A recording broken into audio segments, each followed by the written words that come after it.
How to make delicious rice balls for iftar. Boil cook the rice like you normally do. Just add 1 chicken cube while boiling the rice. Add mustard paste. Beat eggs. Add to the rice mixture.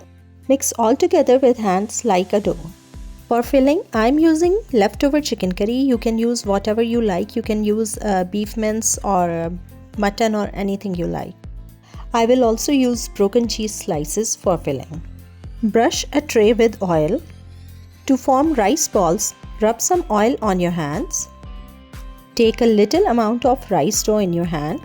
Make it flat in your palm with the help of your fingers. Add the filling in the center and a few pieces of broken cheese slice. Give it shape of the ball like shown in the video and covered with some extra dough. Repeat the same procedure with rest of the dough.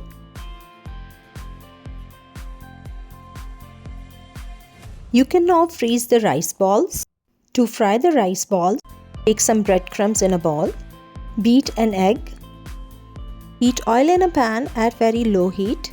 Dip the frozen rice ball in the beaten egg, then in breadcrumbs, again in the beaten egg, finally again in the breadcrumbs. Fry the rice balls at very low heat till they are golden brown. Serve hot with ketchup or mustard paste. Subscribe to my channel if you like the recipe. Thank you for watching.